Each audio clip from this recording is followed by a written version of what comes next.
Namaste, everybody. Thank you for joining us today. My name is Pushpita Prasad. I am with the Coalition of Hindus of North America, CoHNA, and I would like to welcome you all. Thank you for joining our session today on the very important and very somber topic of what's happening in Bangladesh, Bangladesh on the boil, as we have titled the event. Before we get started, I'll just give a quick overview on CoHNA. We are a grassroots advocacy organization for Hindus living in the US and Canada.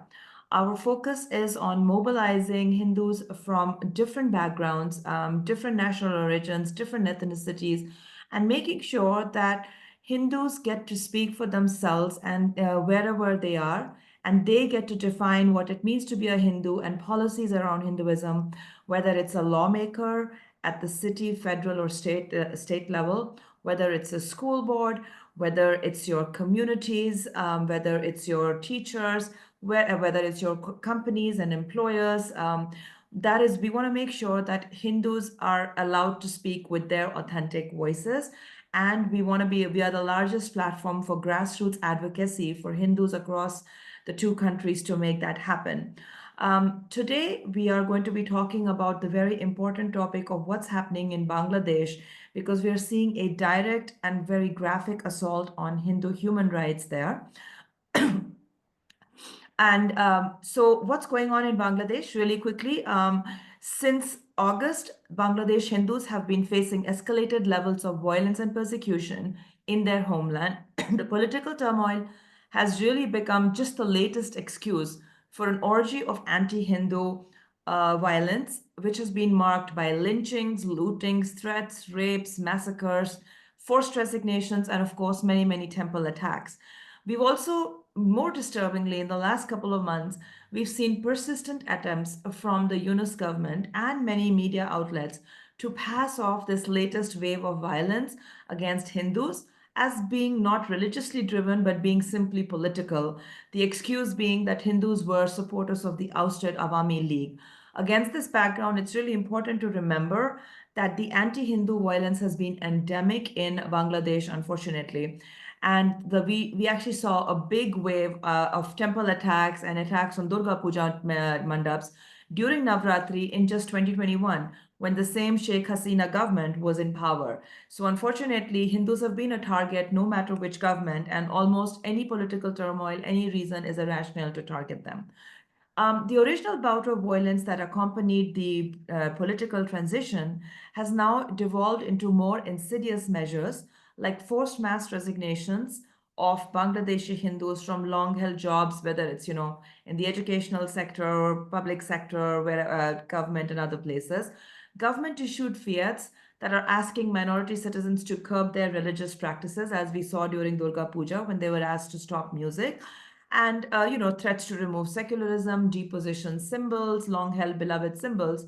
And now, in the last few weeks, the horrific targeting of international Hindu organizations like ISKCON, the arrest of leading spiritual leaders like Chinmaya Das Prabhu, and the outrageous denial of bail hearings and access to lawyers, really stopping even the most basic wheels of justice. So today we are hosting the session to get a sense of what's happening on the ground, how it fits in with Bangladesh's tortured history, and what can be done. And I'm very pleased to have a very diverse panel here to talk about that. So I'd like to first start off with my partner in crime, Sudha Jagannathan, who is also on the board of CoHNA. And Sudhaji and I work together on a lot of these issues around Hindu human rights. We are very excited to have Dr. Richard Benkin join us today.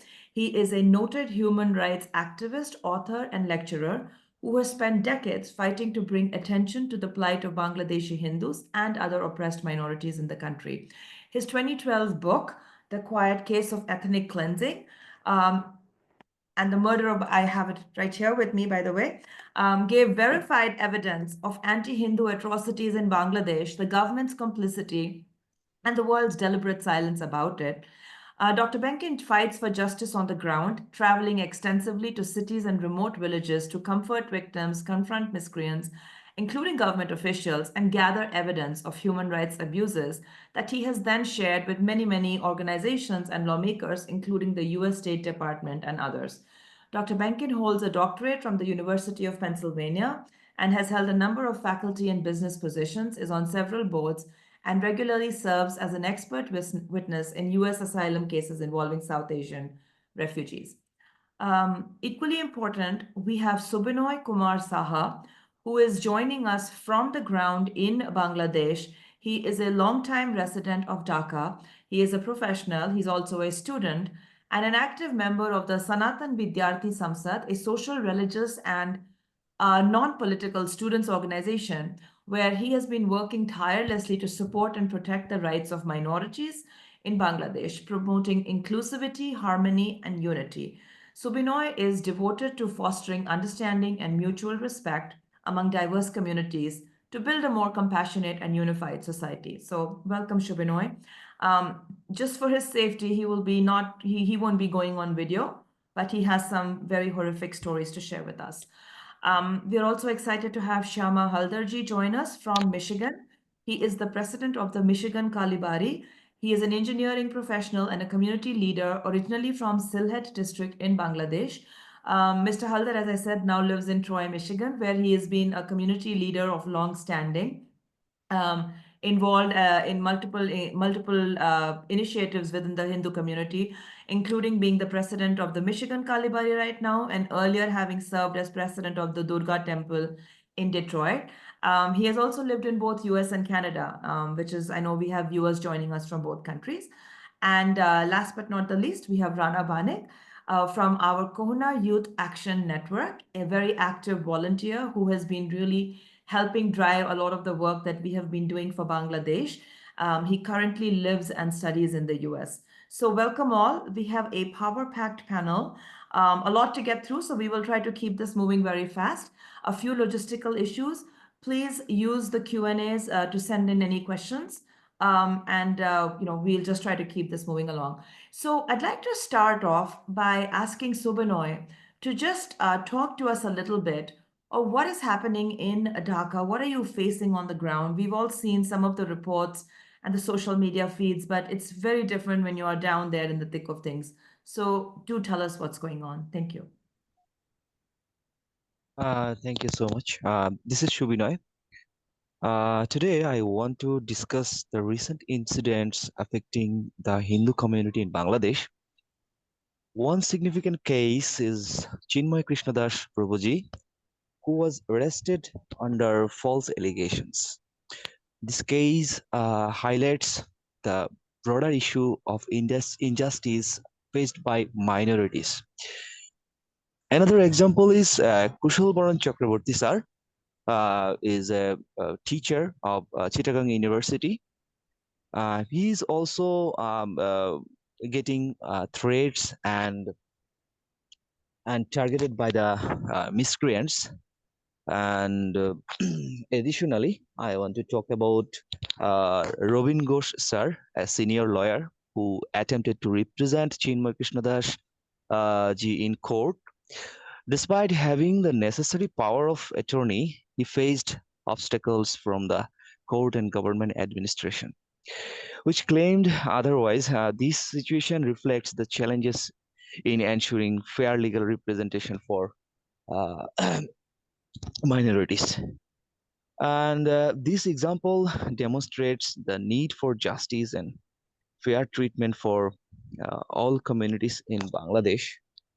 So, I want to focus on some incidents that has been happening from August, 5th August.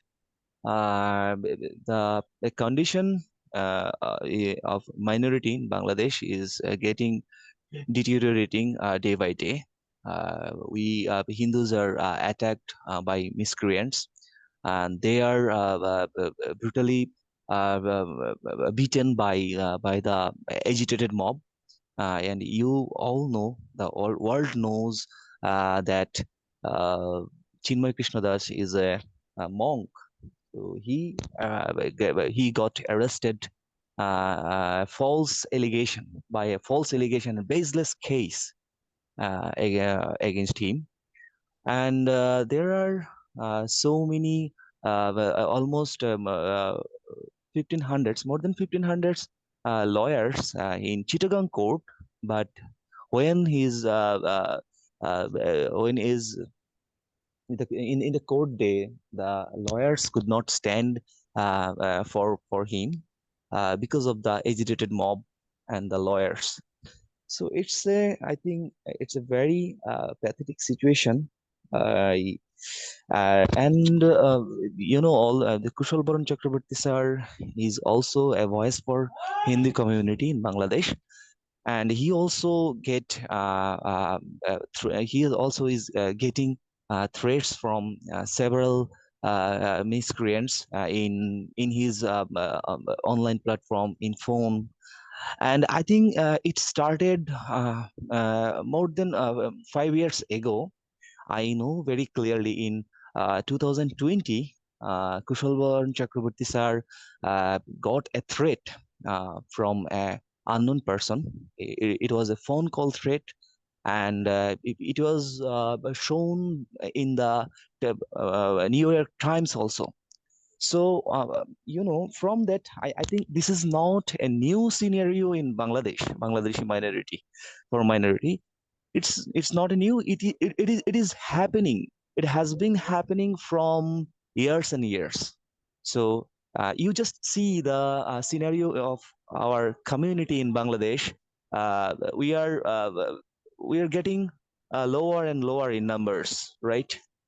So, and I want to focus on a very recent example. Robin Gross sir, a senior lawyer who wants to um, stand for Chinmay Krishna Das Prabhu, and when he attended into the court, and despite having the power of attorney, Robin Gross sir was not allowed to handle the case. So just imagine how the scenario it is in Bangladesh is happening in Bangladesh for minority. Who the person who stand for the Chinmay Prabhuji, he getting obstacles. So it's a great, I think, bad situation for us. We are living in the fearful situation, and I'm just I'm just giving an example, and and real example. The 2 days ago, Kushal sir got a threat message from a miscreant in his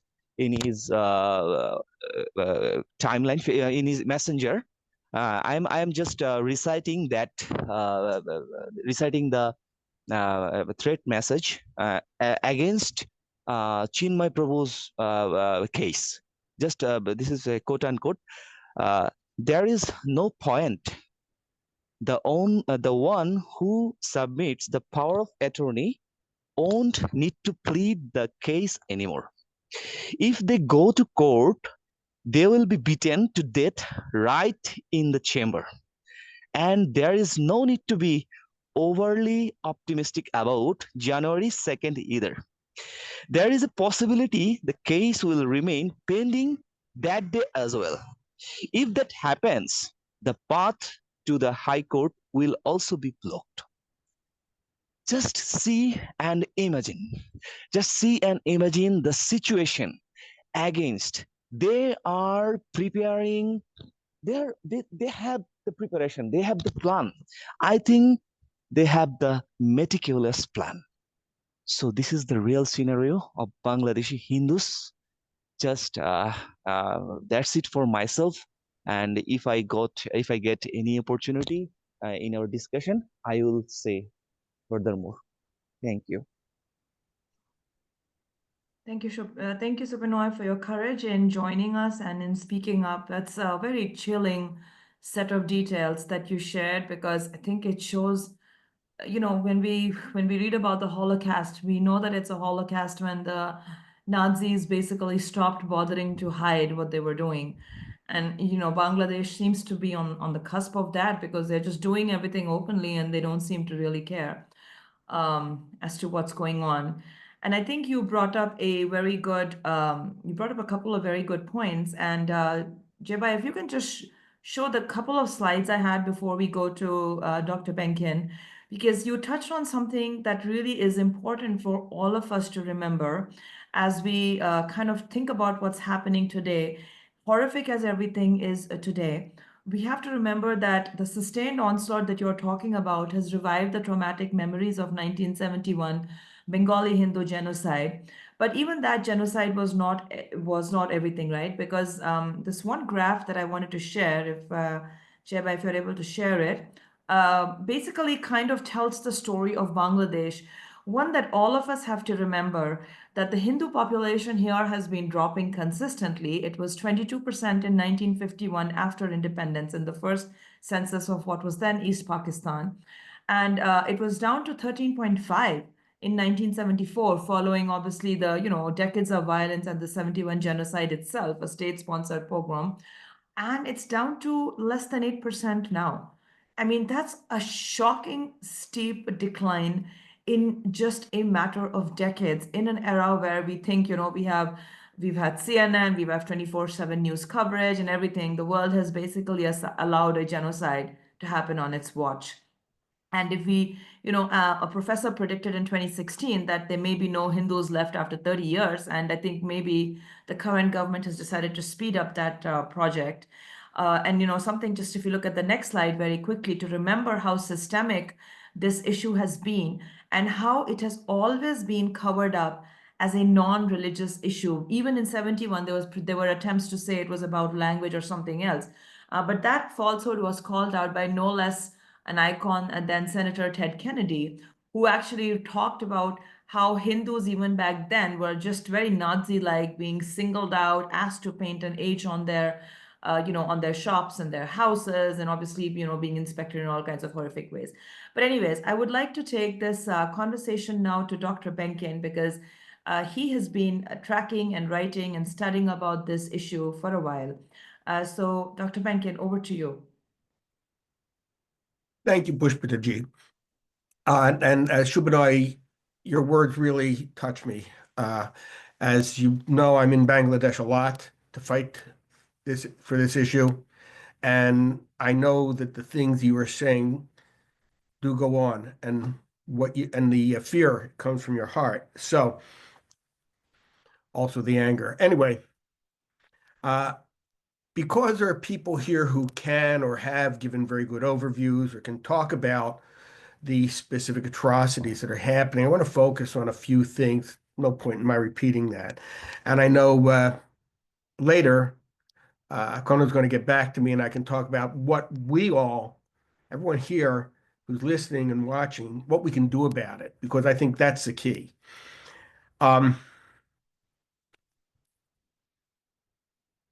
I wrote a book about this quite a few years ago, and I called it A Quiet Case of Ethnic Cleansing. Why quiet?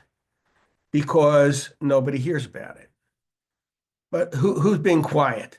The nations of the world, the human rights industry, and the Hindu community themselves. I think we need to look at that as well.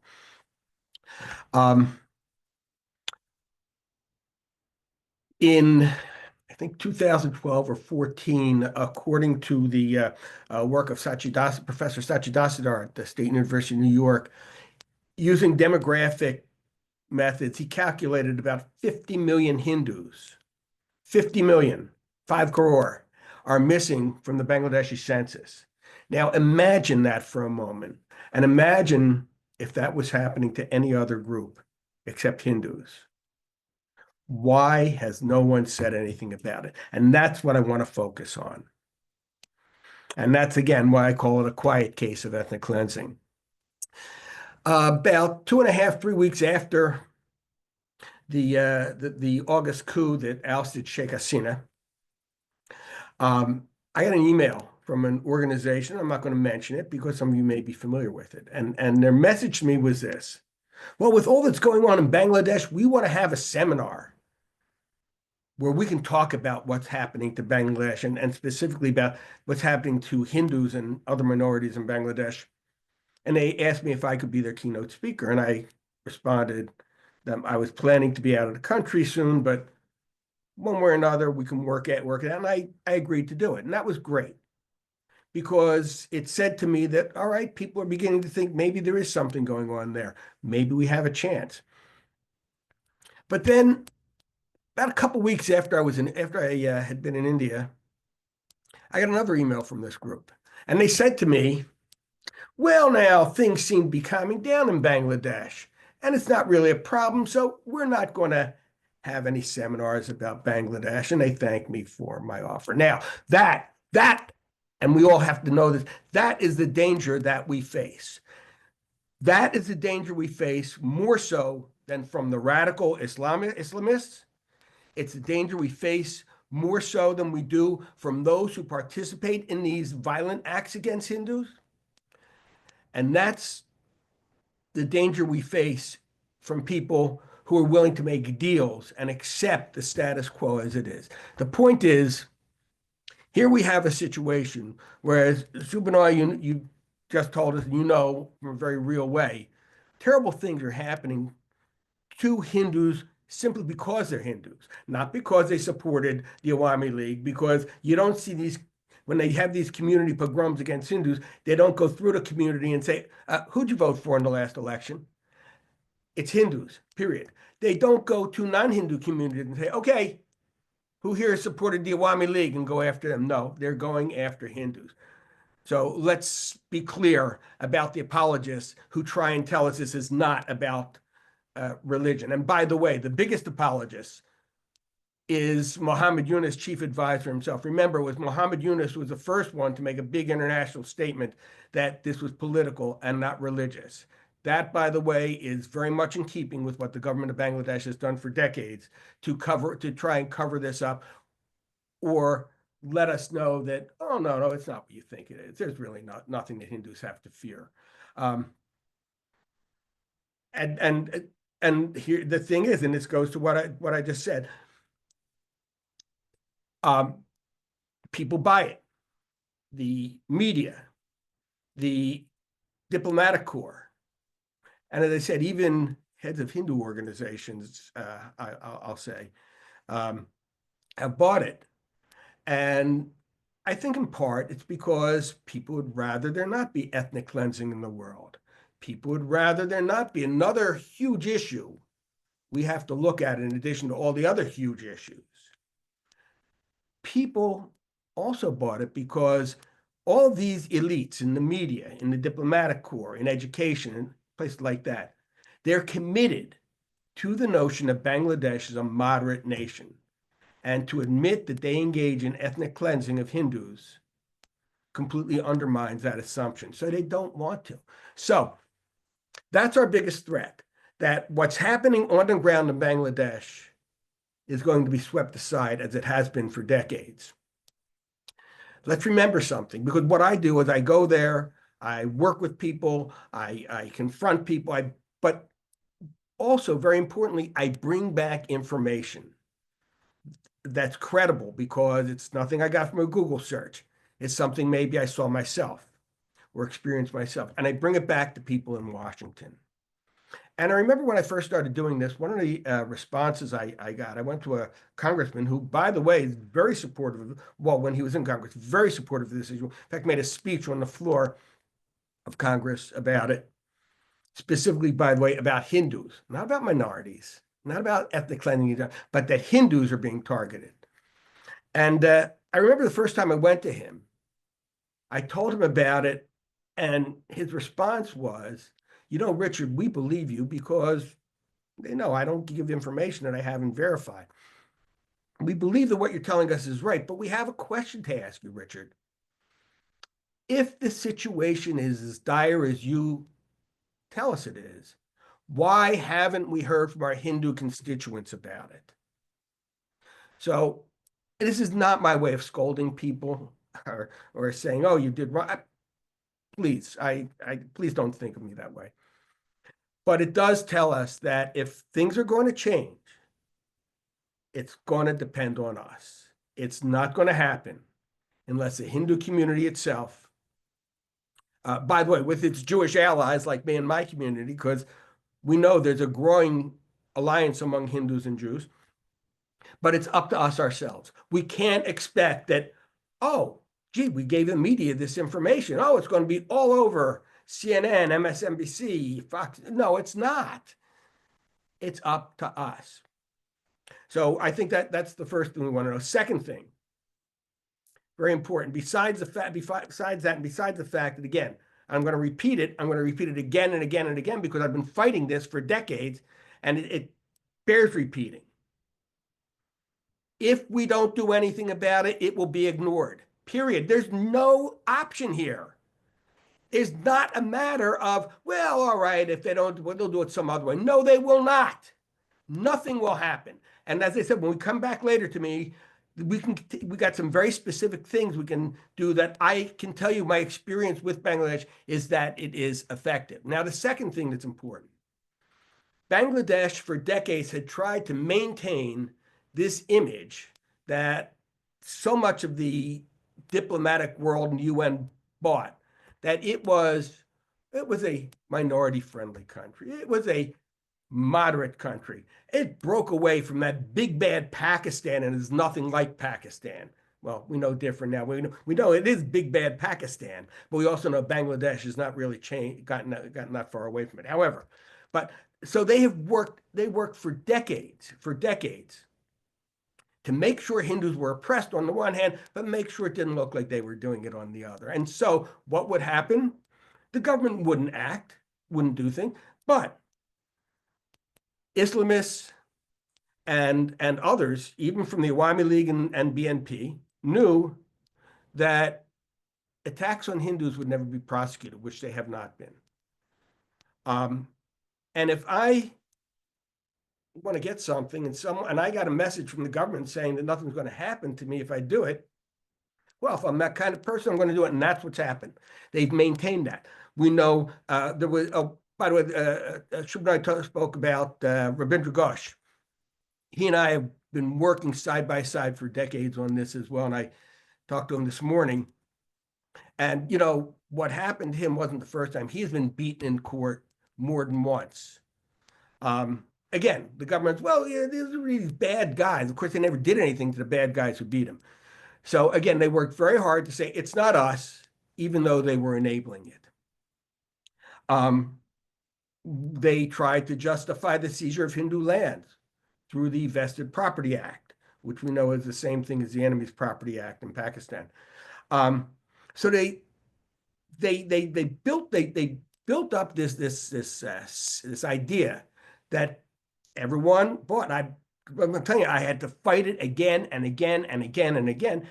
That this idea that, oh, no, we're not doing anything, but we're like every other country in the world. We have our miscreants, our bad guys, and that's really who's doing it. Again, years ago when I started in human rights, I was told, look, there are problems everywhere. The thing we want to look at as human right, for human rights, is what happens when these things occur, and what does the government do? And if the government is trying to take care of it, even if sometimes there are misses, because we know there are misses sometimes, but if the government is making sure this is bad and doing something about it, then we have no business doing it. What's happened today is now this new government under Muhammad Yunus, which again, these same people, these same elites are looking to as, oh, this will be a new democratic Bangladesh. Nonsense. Because what we know now is this government has decided to cast aside that facade, because now the government is taking action. Hindu monks have been arrested. Shub and I spoke about something. I just got an email this morning from another organization that engages in self-defense for Hindus.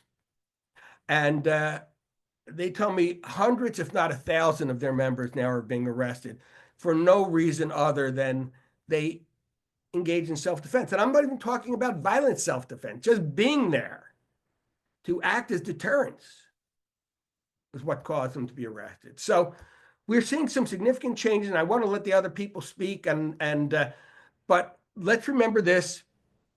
What comes next is what are we going to do about it? And so I thank you, and I look forward to speaking with you again later. Yeah, no, thank you. It's hard to maintain one's composure when one hears things. I want to just want to turn the floor back to the folks from Bangladesh, Rana Banik, who lives here, who studies here, but has family in Dhaka, and he wants to share a little bit about the trauma they're facing and how Richard, you talked about the difference between this episode or that the Hindus are going through and previous years of systemic persecution. I think he has some very valid points there as well. So Rana, over to you. Thank you everyone for arranging this very important webinar about the Bangladesh issue. Now, I grew up I spent more than 25 years of my life, best of 25 years of my life in Bangladesh. So it's very heartbreaking to see what is happening to my friends and families, the community I grew up in a larger scale atrocities. So based on that perspective, I think we Hindus who grew up in early 2000 has that very painful memory hearing about the horrific atrocities in post-election violence 2001, hearing about the lootings, the rapes and targeting of the communities. So back then we could never imagine like something like this large scale, so vicious and brutal could happen to us again. Then 2021 happened. Before that, Nasirnagar happened, Ramu happened, Sunamganj happened, which was again attacked last week, widespread attack. So in 2024, every Hindu friend I have or kith and kin I have shares the same dread about what could happen next, like if the political winds shift again in Bangladesh once more. So right now the situation is very volatile. The government is very weak. The country is run from the streets. Whatever the mob decide, the government or the law has to abide by it. So that's how the scenario is. Starting in August, when the internet shutdown started taking place in Bangladesh, isolating us, especially who are living outside the country, and also people inside the country could not talk to their loved ones during all the turmoil. The panic really became unbearable when the news broke out that Hasina fled to India and widespread violence started taking place. Initially, the first 3 days were very scary from August 5th to August 8th, because we heard that in Chittagong, there's Dampara police line, there's a Kotwali. So those are the top secure place. And they started like looting the ammunitions and arms from those police headquarters. There were widespread violent vigils and going on in front of the street, in front of the house. So literally whenever I will see my family, they will be very scared. They don't know what's going to happen. They just hunkered inside the house. There was widespread robbery. There is literally no law and order. It's like something you read out of a medieval horror novel. So that kind of scenario ensued in the beginning of August. So some of the thing that happened, like because just because they are Hindus, some of the things happened, like Dr. Benkin mentioned, Subinoy mentioned. So every day we started seeing like that. After that, like the temples burning, Hindu homes burning. Even yesterday, I saw something happened in Fotikchori, Chittagong. A family was locked from outside and their entire household was burned. Luckily, the family survived, but their cattle, their livelihood, everything just burned to ashes. This is happening right now, even after 4 months, even after 120 days of the political turmoil happened. The other day, a farmer, he lost his 8-acre harvested crops, just burned to ashes. The farmer is crying like he doesn't know what will happen. So this is not just because they are political supporters of a particular group. Even in Hasina's 16 years of time, Hindus were never spared. Every 2 or 3 years, there were widespread violence. So there has never been a respite for Hindus, as long as I've been reading the history of Bangladesh and the consequences the Hindu face every year. And even if you raise your voice, like the mob and online and offline start branding you as Indian spies, like you want Hasina back, that you are definitely working for raw operatives and blaming us all the flooded accusations and everything.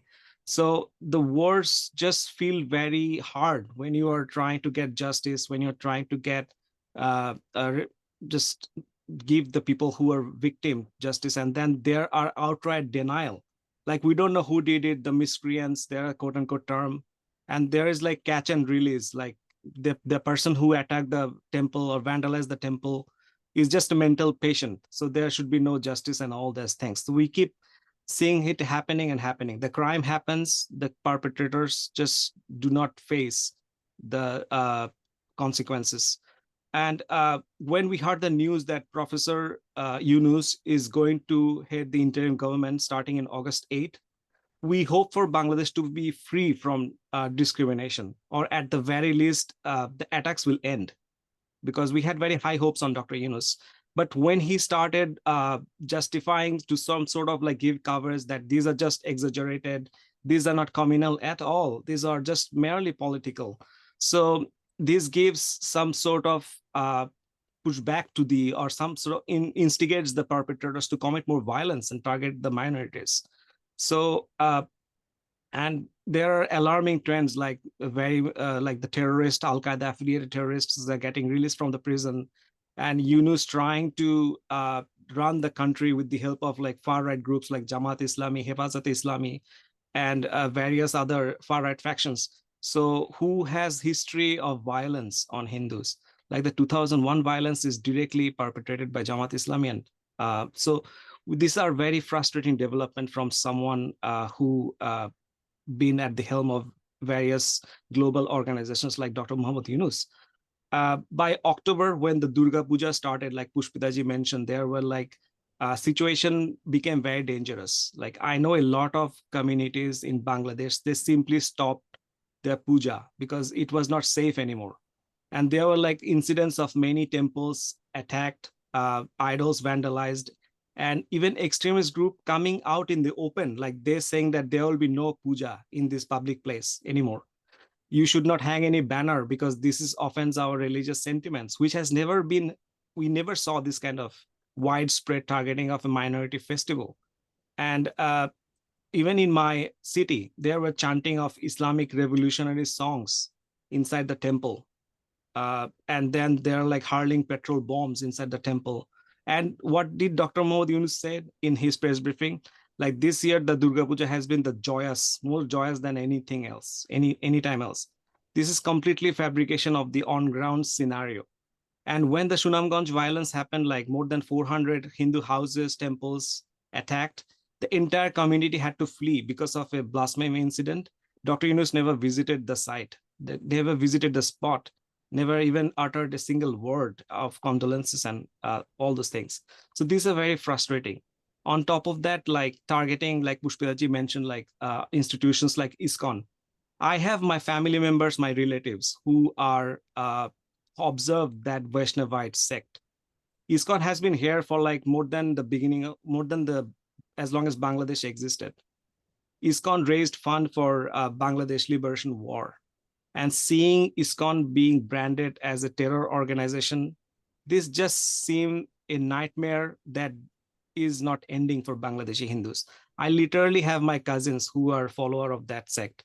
And literally they're scared because ISKCON members have their distinct symbol of like tilak and tika and the tulsi mala, basil mala or garland in their neck and throat.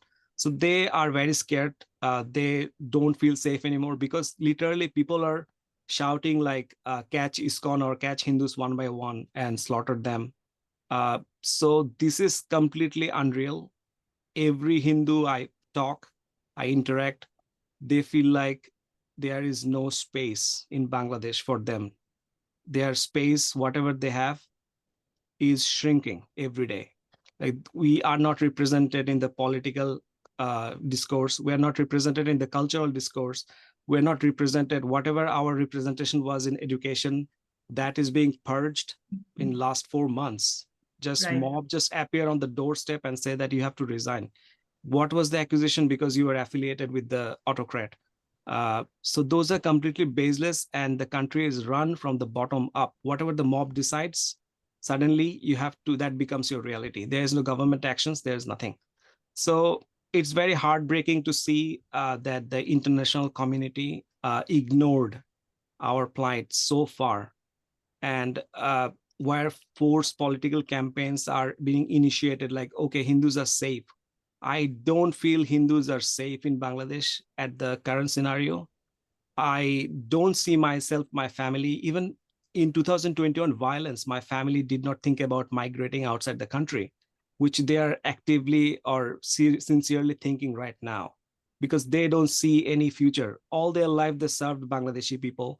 They are very much embraced the Bangladeshi as a country. But today, they feel endangered. They have no space in the country. And I really hope that scholars like Dr. Richard Benkin and Professor Kristen Fair from Georgetown University, they are really working on it. And we hope that more scholars, more academics, and more international community from several government organizations or non-governmental organizations will focus at what's happening. Like Dr. Richard Benkin mentioned in his book, like it's a quiet case of ethnic cleansing, and we need to address it properly. So thank you for letting me speak, and I hope I shed some light on the scenario from a personal experience and perspective. Thank you so much for that very moving testimony and, sharing what your family is going through. We could go on for hours on what's going on in Bangladesh, but I also want to switch gears to, why we are doing this event is we want to motivate people who have joined us. Thank you to everyone who has joined. What is it that we can do, right? I mean, these are horrific stories. What is it that we can do? And I think this is the perfect segue into Mr. Shama Haldar, because he is also from Bangladesh, but he has already been, and he lives in Michigan, but he has already been taking a lot of action at his level. And I think what he does is inspirational and a good setting ground for some other ideas that, we want to discuss. So, Mr. Haldar, would you like to share about yourself, please, and what you have been doing? Thank you, Pushpitaji, and thank you, CoHNA, for giving me the opportunity. I need to brought one thing. I know everybody is aware of that, but I like to brought it again. I was looking from the Bangladeshi, the Census Board, Indian Census Board, Pakistan Census Board.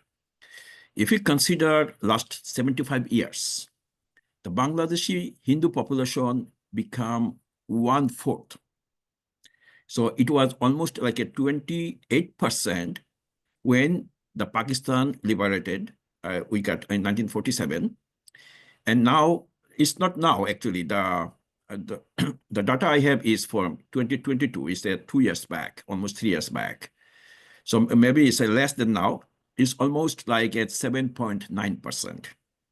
So that's very alarming, very alarming. If we need the attention from the international leadership, media, everything, then we need to work on that. If we don't work on that, one day, maybe after 50 years, and that's the Pushpitaji showed the Professor Barkat the presentation, that one day the Bangladesh will be zero minority, and that become very unstable country. Couple things I need to brought to everybody's attention. In 1971, it's our liberation fight. Mostly the Hindu people is targeted. So they are targeting killing the Hindu people. They are targeting our women to tortured. They are looting our property. They are burning our houses. So in 1971, I don't know there is any study on that, but I believe almost like a 70–80% of the sacrifice is come from the Hindu minority.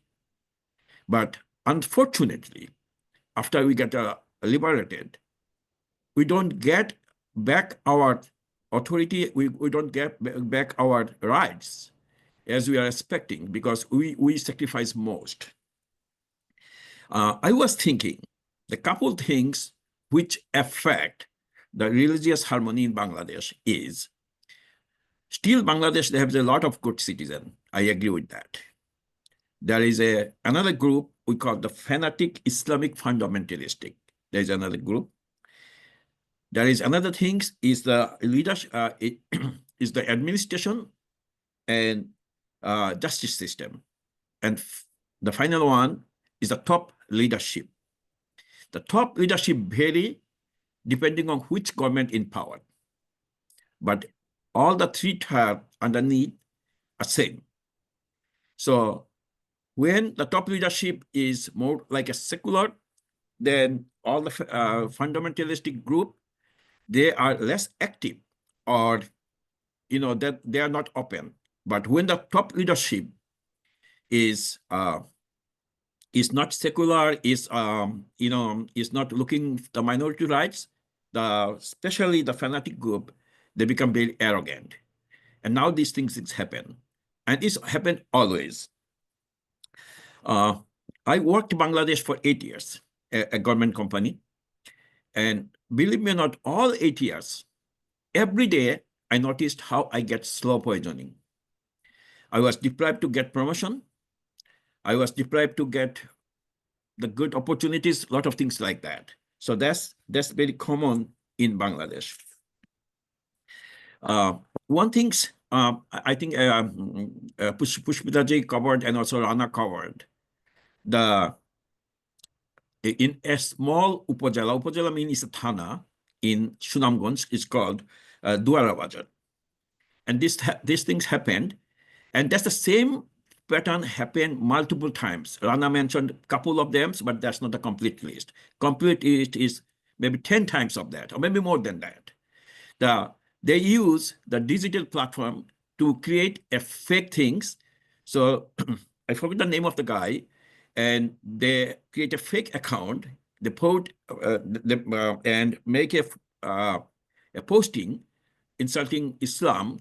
But believe me or not, that innocent person don't know about this, anything. It's a completely fake. His name is Jumon Dash. Yeah, Jumon Dash, okay, yeah. And they take a screenshot and they distribute it, creating the mass. So this is my question. This is very important things I like to point. When they started these things, we call the police, we call all the lawful agency, we never get any help from them. Right. Never get. So they grow up, maybe take a couple of hours. When they attacked us, we don't get any help from anyone. After the attack happened, then the police come. And most of the case, we notice the police come not to protect the minorities, to protect the people who did, the culprit people who did these things. So this is very common things happen in Bangladesh. During the Hasina's departure, the things get so deteriorated. And as Rana mentioned, Shubino mentioned, the mob justice. And mob justice, none of the mob justice is, the government is taking care of that. If you go to Bangladesh, there's tons of videos, video clip, you see the hating Hindu. They are talking negative things about the Hindus. No action was taken, never taken. But they create just fake things, as I mentioned before. Then there was some atrocity and, creating a lot of bad things for the Hindu people. Now come to the Chinmay Prabhu. I'm not talking about what going to him now, but who is Chinmay Prabhu? Very honestly, I'm 62 years old. I'm turning 63 next month. I never see the Hindu people are united. Never see Hindu people are united. Maybe a couple thousands, that's the most. This Chinmay Prabhu, I'm showing my pranam to him. I don't know how old he is, but I'm showing, believe me not, I'm showing my pranam and highest respect. He able to gather the Hindu community.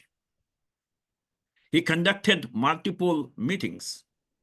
Each meeting, the total participant exceed 100,000. One of the meeting exceed 300,000. It's not I'm talking about. That's from the BBC. That's from all the authentic source. It's over 300,000. And that scared our current administration. And they are creating a fake story. So think about that. If this happened to Chinmoy Prabhu. They're creating a fake story. They're putting him in jail. What happened to Jiban Das? What happened to me? What happened to my relative? In our temple, the temple I'm working on, the Michigan Kalibari, we have one of our trustee member. His name is Himanshu Das. His relative was badly affected in Sunamganj incident. If you send in media, they say nothing happened. Because if they say something happened, they have to be, you don't know how much harassment they will face. So Shamaji, can you tell us how you and your colleagues in the temple are trying to do your bit to draw attention to all of these horrors? Yes. After that happened, we have 4 temples in Michigan, in close to Detroit. Durga Temple, Kalibari, Shiv Temple, and Krishna Ashrama.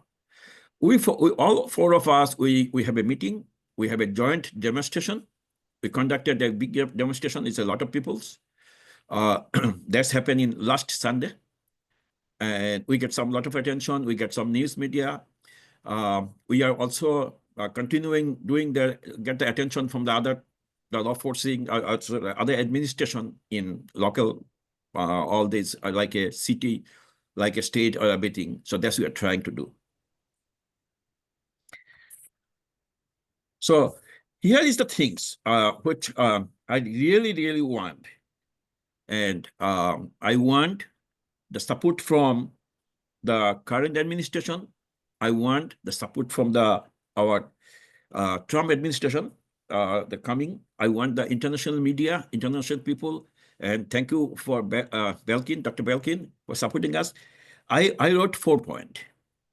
First of all, definitely Chinmoy Prabhu and all other people arrested, they need proper justice. We need to make ensure. I'm not taking, he need to get free tomorrow, but he need to get full justice. And I'm very confident if he get justice, and if he get proper justice, then he will be free tomorrow. And the people who did this, the fake story, they have to be put on the jail. Second, all the incident happened in Bangladesh. We are looking for a judicial inquiry. Why this happened? How that happened? And what's the tools to stop it? I know I talk a lot of people who are in USA and other country, and we like to volunteer for that. If Bangladesh government we want to volunteers. We need to stop it. So this is not that if it is released in my paper tomorrow, everything is solved. No, that's no. Shamaji, I just had a question. You did a very powerful thing in Michigan and Hamtramck City. Hamtramck. Please speak to it, because all of our audience are eager to know what can we do. Please, in the limited time we have, please talk about what you did. How did the city council receive it? What is the next step with the city council? We would love to know. So, okay, Shudaji, I'm coming to a point. Just bear with me 1 minute, a couple of seconds. Okay, so that's my second point. We are looking for a judicial inquiry so that everything happened before. So we need to make and we are also looking for the international organization, make a judicial inquiry, come out an action plan, so it will not happen in future. The third point, there is already published 8-point demand by Sanatani Sanstha in Bangladesh. And I believe that 8-point demand will resolve a lot of our issue. Now come back to the Shudaji. Yes, after that happened, when we noticed then Chinmoy Prabhu was arrested, right away, all temple authority, we have a joint meeting, we decided, and we applied because we picked Hamtramck because that's the city most of the Bangladeshi Hindu people live. So we decided it's a very small city. So, oh, thank you. That's me. Yeah, I appreciate that. Okay, so we invited a lot of news media, and they come, and we have multiple speakers, and We explain our scenario. Honestly, two things I need to mention. This is important. We started with Bangladeshi national anthem. We love our country. We like to live our country. So that's one of the things we started with national anthem. In Hamtramck, I don't know, there is called Azan. So Hamtramck city permit for the Azan. So when the Azan started, we keep our mic off for 30 seconds just to show respect. So Hindi people in Bangladesh, we definitely always show respect to Muslim people. The Muslim is Islamic things. But only things our concern is they do not respect. They like to go a zero. I just want to make, so I think the article that we shared is sort of the perfect segue into, taking it back to Ms. Dr. Benkin, because there are a lot of questions on what people can do. And I know we have a lot of people who joined who want to take action. So, what you did with your temple is an amazing action, because at the end of the day, there's no alternative to sweat labor, getting out there and making sure that people are aware of what's happening, because unfortunately there's too much stuff happening in the world, and the media plays a role in hiding this stuff far as Hindus are concerned.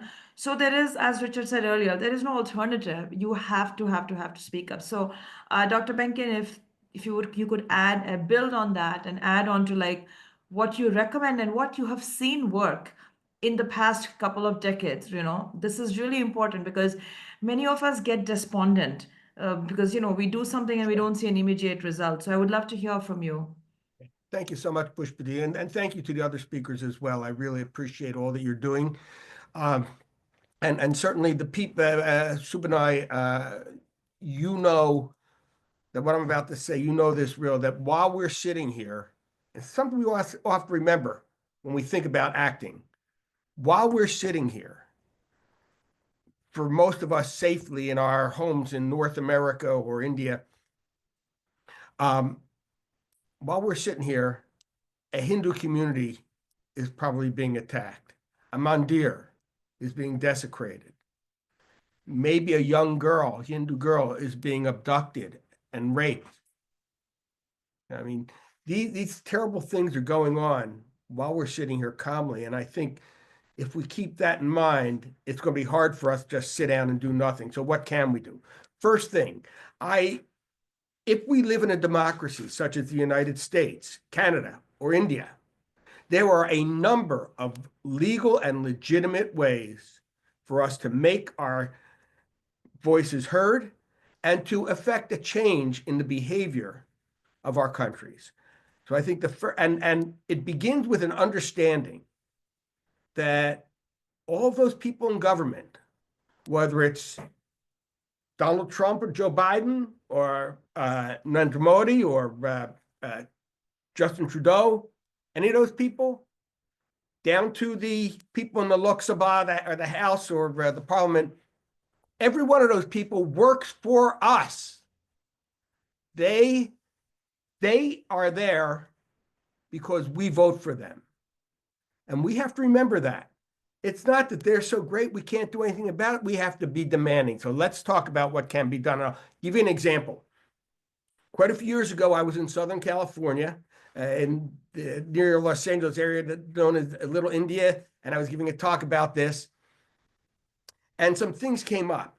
And the people in that community were very concerned about getting something done. Well, as it turned out, the member of Congress who represented them was also the head of the House Foreign Affairs Committee. I didn't know him. His name was Ed Royce. He's no longer in Congress. So we talked about what could be done. And what could be, it was very simple. The group that I spoke with just got together a group. And they called Ed Royce's district office. They didn't fly to Washington. They called his district office and said, when will the congressman be there? And when he's there, we want an appointment. We want to meet with him about something that we have a lot of voters here who are concerned about this. And so they set it up and they met with him. And there was a huge number, maybe 50 people came to that small office, but only a few actually went in to meet with the congressman because you don't want to overwhelm them. And they made it clear that no one's saying anything about what's happening to Hindus in Bangladesh, and it must be done. And subsequent to that, Congressman Royce actually made a very strong statement as committee chairman about this. Unfortunately, his party lost control of the House shortly thereafter, and so he could no longer be chairman. But also before that happened, also a young congresswoman from Ohio, Congresswoman Tulsi Gabbard, also made a very strong statement. I've talked with her because she knows about this and is very concerned about it. And let's also recognize she is very likely to be the next director of national intelligence for the United States. And so there are things you can do. So here's what I want to let you know. Honestly, I want to be very practical about this. I don't think we can expect anything significant until after January 21st. The people in office now are kind of lame ducks, and but we know there's a group coming in after January who are much more serious about this issue. Many people who know about this issue. Some people I can tell you who have family who experience this in Bangladesh. Until then, let's remember most of the people in Congress now are going to be in Congress. It's important to let them know. It's important to sign the petition that CoHNA has put together. But what works even better than an online petition is a phone call. Any one of us who are citizens of these countries have a right to call our representatives. When you call, you probably won't get the representative unless you have a prior relationship and set that up. But you call, you be very, very clear, very passionate, and you let them know. Now, this is just kind of setting things up for what happens next. But I can tell you, former Vice President Mike Pence was many years ago a congressman from Indiana, and he said, he said as a congressman, he said, any congressman who gets 5-10 calls from constituents, remember that's constituents, that's people who live in that district, about any one issue, they're going to go nuts. They're going to have staff people investigate it.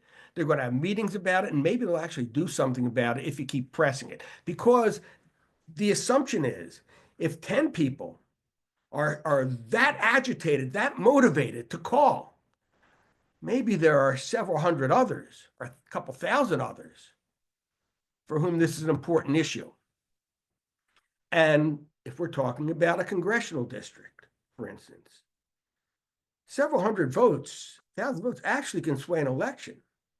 You know, we saw something recently in Wisconsin, by the way, where a long-term senator, Tammy Baldwin, who was expected to be reelected easily, almost lost the election. Now, part of it, I think, was the Trump effect in Wisconsin. However, part of this was sometime, I think it was in 2023, she introduced a resolution to the Senate that was really quite anti-India and anti-Hindu. It was really very clearly that. And so several of us made sure to make a big thing about that and to let her know. Well, I can tell you two things that happened. First of all, she was trying to get other senators to co-sponsor it, including some people that I know. We lobbied very hard.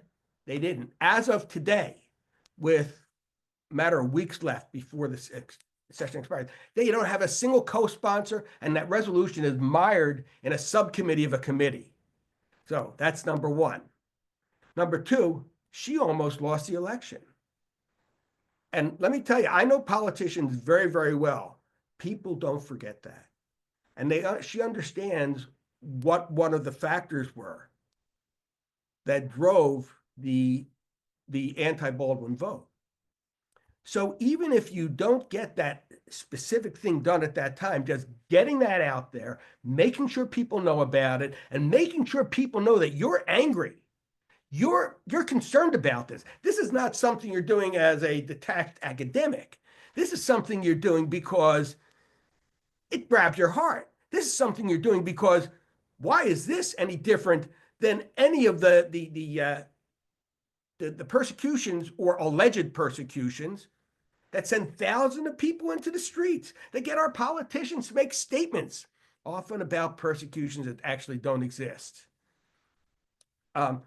Why were there thousands and thousands of people out in the streets protesting in favor of terror-supporting people from Gaza who started the war against it, who committed atrocities? And yet those same people who were out in the streets yelling and screaming have never said a word about what's happening to these poor Hindus in Bangladesh.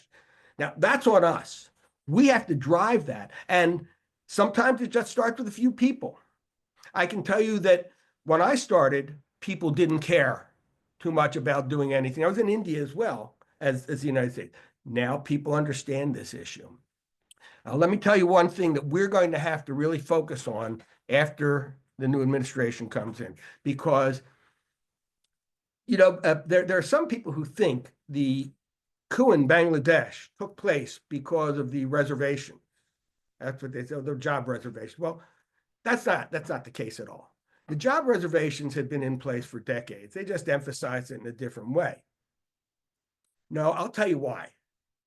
Because for several years before the coup, Bangladesh experienced something of an economic miracle. It was taken out of the group of less developed countries. Its GDP growth outstripped most other countries of the world, and it was really doing well. Several months before the coup, that economic growth stopped. People lost their jobs. People's businesses weren't quite what they were in the past. Now, during all that time of development, it was accompanied by inflation. But when you have money in your pocket and your belly is full and you can give your kids what they need, so all right, inflation just comes along with it, no big deal. But when you're out of work or you're wondering about your kid's future, all of a sudden that inflation becomes oppressive. Similarly, I can't tell you how many Bangladeshis, young and old, Awami League, BNP, independent, students at the university, from all walks of life. For decades, people will come to me and talk about how Sheikh Hasina was becoming a virtual dictator in that country, how freedoms were being dismantled one by one under Sheikh Hasina. But again, when people's bellies are full, that's a secondary issue sometimes. But now we started having problems, and now people felt very emboldened to say, she has turned our democracy into a dictatorship. She needs to go. And that's what happened. So let me tell you why I said all that. So that's my take on why there was a coup. Now, here's what's important about that. Whoever emerges from this to lead Bangladesh, whenever the military allows elections, their number one job is going to be to rebuild that economy, because if they don't rebuild that economy, they're going to be out just like Sheikh Hasina was, and no politician wants that. Here's the key for us, and I'm going to talk about this as an American. They cannot, it is impossible, they cannot rebuild that economy without the United States. And why do I say that? Because everyone who's familiar with Bangladesh knows that their economy is inordinately dependent on one thing, and that's the export of textiles and ready-made garments. Who's their biggest customer? We are. And by the way, those of you in Canada, you buy a lot of them too. And if we convince our leaders to make it difficult for them to sell their garments in our countries, they're going to be in trouble. And I can tell you, because I've done this before on some, if you remember the Durga Puja violence didn't happen in 2022 and 2023. The government sent out their troops. There was some, just it wasn't nearly what it was. And that was because, in fact, of this issue. We let them know about that. Sheikh Hasina, well, by the way, I was no fan of her or her government, I want to be clear, but at least she knew enough to know, hey, it's in my interest to make sure that we don't have these people yelling and screaming. Anyhow, that's the key. Now, the second thing that Americans can do? Bangladesh, more than any other country in the world, I want to repeat this, more than any other country in the world, is the largest recipient of money for providing UN peacekeepers. Millions of dollars every month. Who pays for that? Well, I know I do, but so does every other US taxpayer. We are the biggest funders of that. If we can just convince enough people in Washington to say to the UN, no, we're not going to fund that, because how can we tell them to send their people around the world to keep peace when they're not keeping peace at home? In other words, I think we have some leverage. Despite all the rhetoric, despite all the rhetoric that you hear politicians engage in, when you sit down at a table and you're talking about what we have to do in order for things to work, in order for them to stay in power, in order for their economy to work, things like that. When you sit down and talk about that, people avoid the rhetoric. So that's what I think our focus needs to be. If after the new administration comes in, I think we need an all hands on deck focus on that. Now, in addition to that, so that's one thing we can do. By the way, they can't rebuild their economy without India either. India's become Bangladesh's largest trading partner. And if, again, India is also a democracy, people can talk to their government leaders about doing something to make it harder to pursue that relation. Because my goodness, do we think the majority of people in India want to support what's happening to Hindus in Bangladesh? I don't think so. So that's one thing. However, in the meantime, I have a question for everyone watching this. What was the last time you went to Walmart and bought a garment from Bangladesh, or some other store and bought a garment from Bangladesh? Stop doing it. Stop. Don't do it. I'm not talking about a boycott, and CoHNA is not engaged in any boycotts, nothing like that. But it just means that as an individual consumer, I don't want to buy garments from Bangladesh and support ethnic cleansing. And again, just know with all these things, it's not that this stuff actually happens. But if people know it's going to happen, they'll take the action they need to take so that it doesn't. Also, if, for instance, you go to Walmart and you go, no, I'm not buying the Bangladeshi garments. And in fact, I'm not buying anything from them today because I don't like the fact that they buy from Bangladesh. There's one other thing you have to do. Find the manager and make sure you tell them this is why you're doing it. You're not doing it because you don't like Bengalis. You're not doing it because you want to find a garment from Guatemala. You're doing it because you're not going to support ethnic cleansing. And hey, Walmart, why don't you know about this? You know, so that's something every person can do. One other thing, you know what? Instead of just going yourself to Walmart, maybe bring a group of 20, 30 people who stand outside and give out leaflets, or do whatever to make their presence known. Even if if you need a permit, get a permit. But again, make sure the store knows about that. And I said, Walmart's only one. The Gap is a big customer. Van Heusen, a VF, a VF which makes like Levi's and things like that. They will buy Bangladeshi garments. Make sure they know that you're pissed at them. And I think with CoHNA, I think we can work on something where we maybe can give people a resource list and say, these are the biggest purchasers of Bangladeshi goods. Because I will tell you, just before the coup, with the economic downturn in Bangladesh, they were unable to fulfill certain garment orders. And they saw how quickly their customers went and got them from someone else. You know, like they say in the movies, you know, it's just business. So this is a real threat. This is not I'm going to pat myself on the back for doing something. This is not, let's all feel good about it. This is something that's going to really work, but it takes sustained action. And I am very grateful that CoHNA You have, that you stand behind this and are going to have the resource to kind of help people do things. And I certainly want to let you know that I'm available to do whatever I can. But I think that's the key. Let's focus. One, make sure your parliamentarian or member of Congress knows how you feel about this and knows that you demand action. Okay.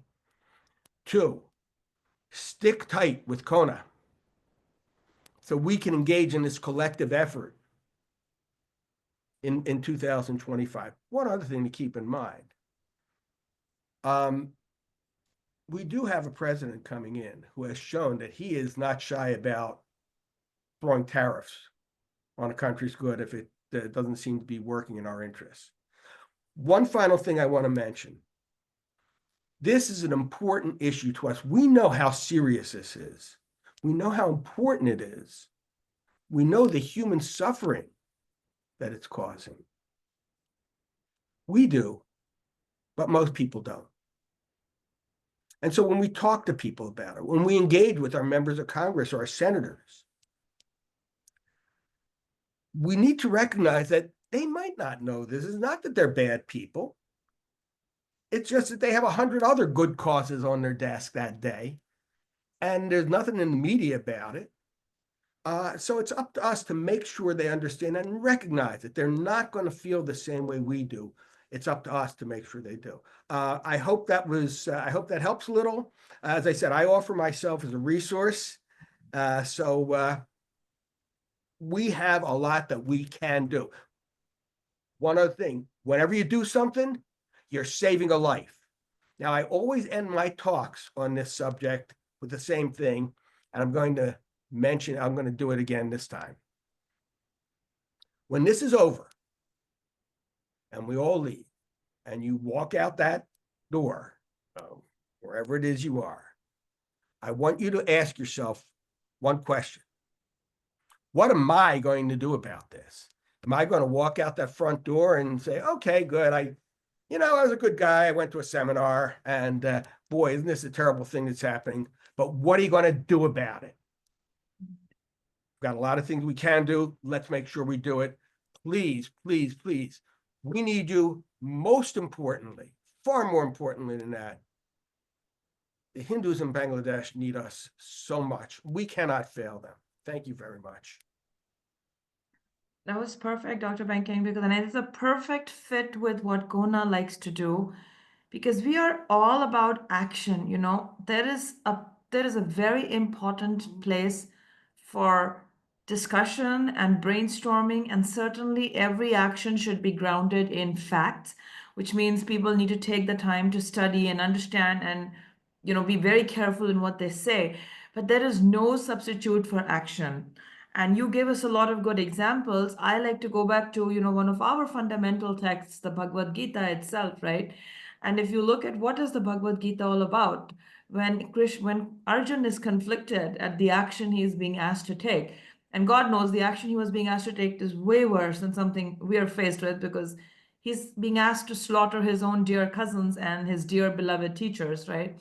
And Krishna's answer is not that go party or do a bhajan or do a havan or whatever, right? He's like, you got to take the action, and that is your karma to do. And I think all of us, I would exhort everybody to and again, don't expect a miracle, because I think what happens is people send one email or they'll make one call and then they get very disappointed because they were not able to change the mind of a congressperson or a staffer. Now that's a miracle.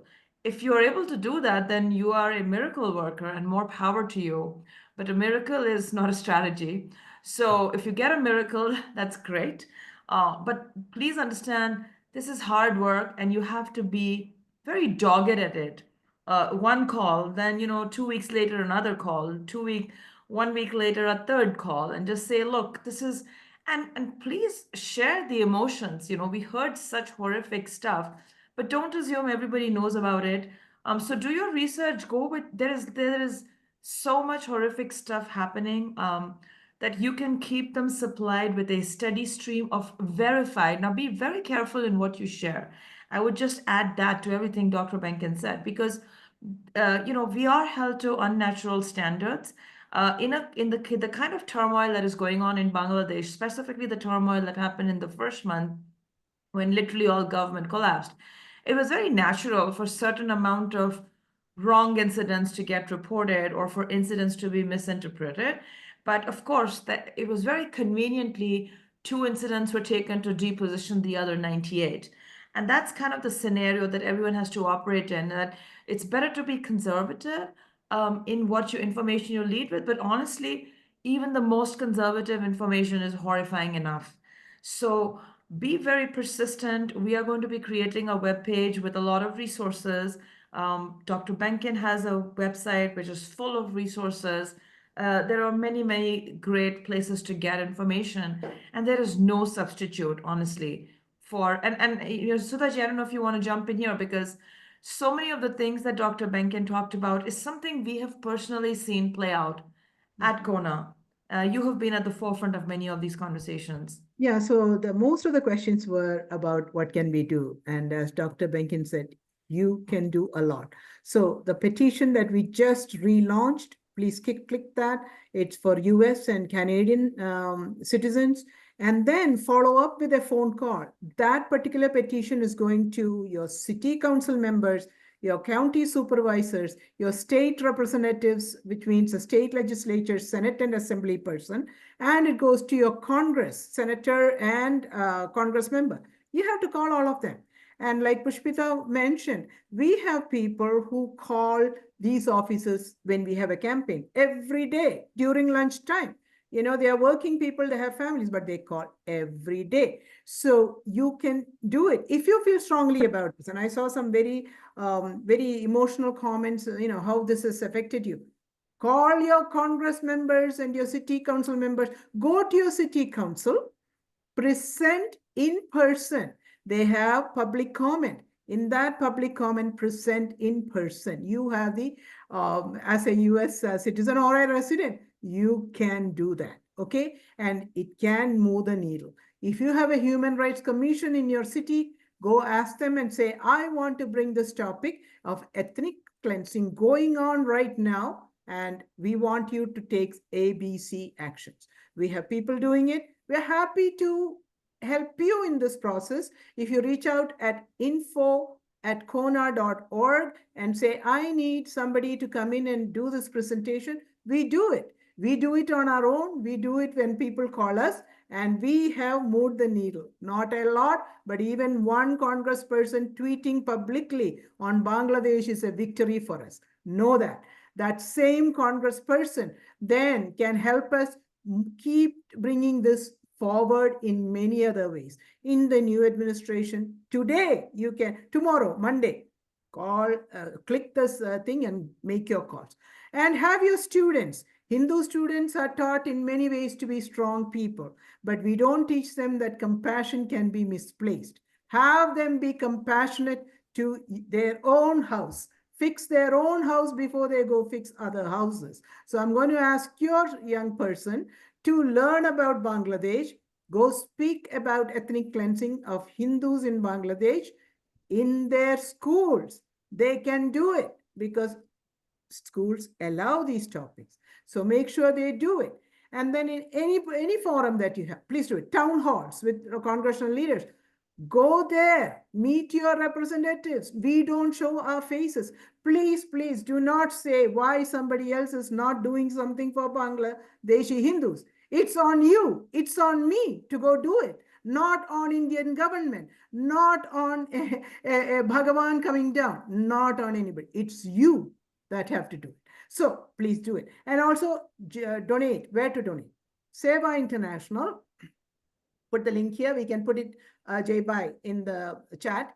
HRCBM, which is one organization that focuses on Bangladeshi Hindus, and Dr. Richard Benkin's website with the force field. You have to go to his website and go to force field, and that those funds, Dr. Benkin makes sure it goes to an organization in Bangladesh. Now somebody said, how can we help Subinoy? Please reach out to us. We'll tell you how to help him. There are many more like him. Let me tell you, we got calls from people who said, our families' homes have been destroyed.